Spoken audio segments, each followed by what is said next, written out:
Greetings, my fellow South Africans. Welcome to yet another awesome episode of Iziko Live Show. I'm your host, Nkosazane Tambuza, and coming up, we have Career Wise and Iziko out and about. But first, here's what's trending.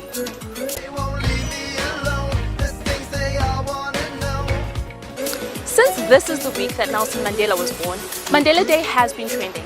Tata spent 67 years of his life dedicated to making the world a better place. Here's what some people did to dedicate 67 minutes to Madiba.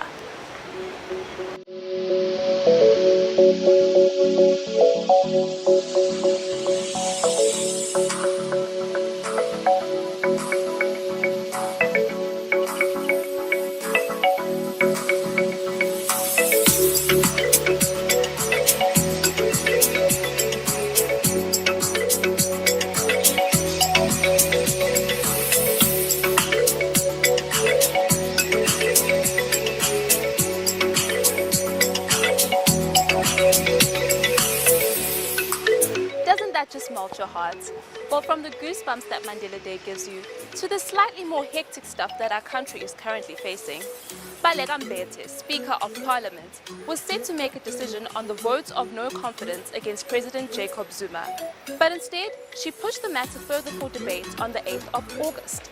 In the midst of all of this, ANC MP Makhoza Khoza was threatened to vote against the motion, or else. But Minister of Police Fikile Mbalula has confirmed that she will be protected. Thumbs up, Mbalula! On Career Wise, we chat to someone who will definitely leave you inspired. Sabrina Gordon, a director, producer and editor from New York.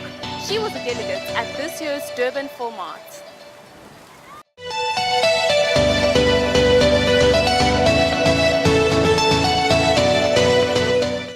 Hi, my name is Sabrina Schmidt Gordon. I am a documentary filmmaker from New York, and I was on the panel about editing. I work as a producer, editor, and also directed some pieces. It's primarily I do documentaries that tend to have some kind of social justice issue or impact that is part of the story. And also, I would say that I started as a producer, so I tend to produce and edit everything I work on. I've also I co-directed a film about Sonia Sanchez. She's a poet and activist from the Black Arts movement of the 60s and 70s in the United States, and that was a film that I co-directed, and we did the rounds of the festivals, and it won the Best Directing Award for Women of Color at the African Diaspora Film Festival.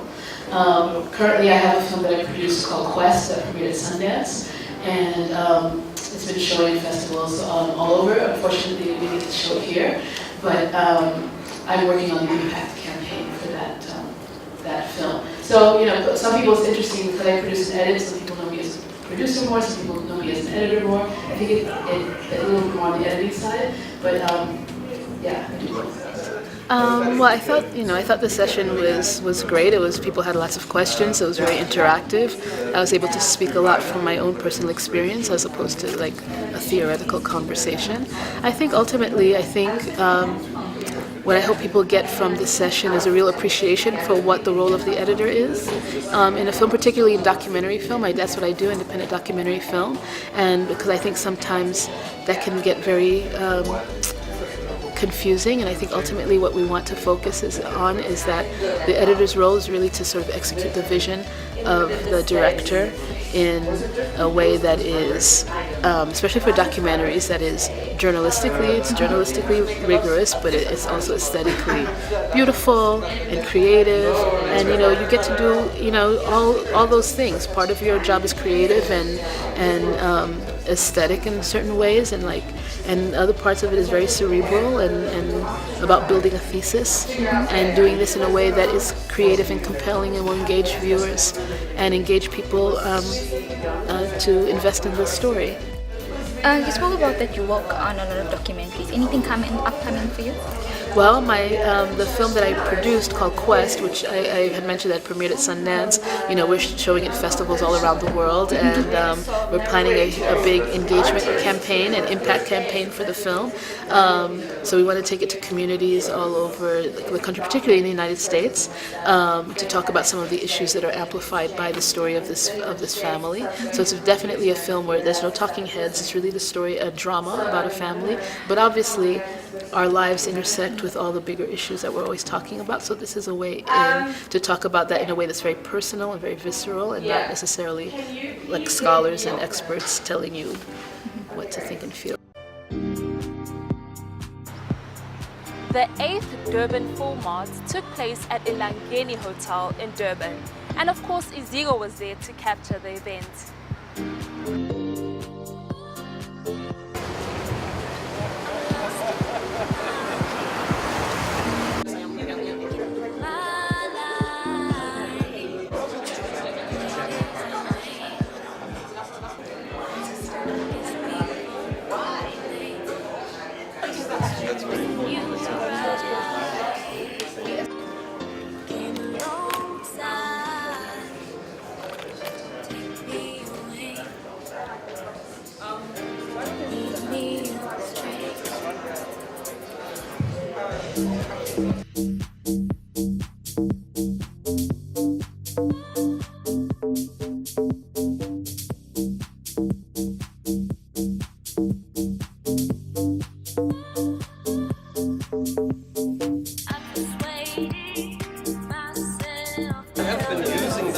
It's just that the guy was so far behind. How do you deal with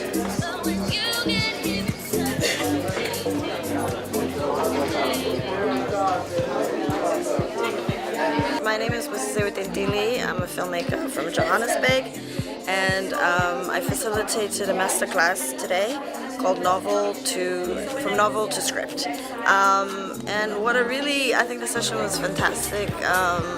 The feedback has been great, and what's exciting is that young people are really passionate about telling their own stories. This is exactly why he's gonna move, and he leaves Ben there. I think being mixed race exacerbates this because you're both racially and culturally a part of both. But I think every contemporary African person today deals with it. So why can't we talk about that kind of thing? Yeah. So we have to look to ourselves if we are going to get that kind of film making that is going to create an industry where other Africans will pay. You know, Africans don't want to pay to be told you're going to die of HIV. No, they don't want to pay to see that. Film art's been interesting. There's been a few people here who kind of haven't been here before, so there seems to be some fresh blood, which is pretty cool. The master classes, I haven't been to too many. I did go to one on virtual reality. I'm working in that industry, so it didn't tell me too much that I didn't know, but it was a unique take on the idea of where it might go in Africa specifically. So that was pretty cool to hear.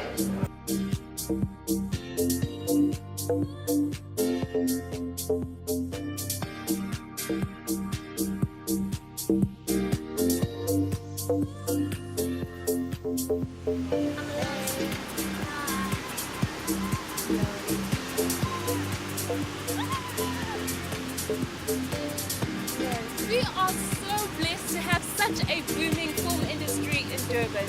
Unfortunately, that's all we have time for today. And from me, your host, it's Love and Light, baby! Woo!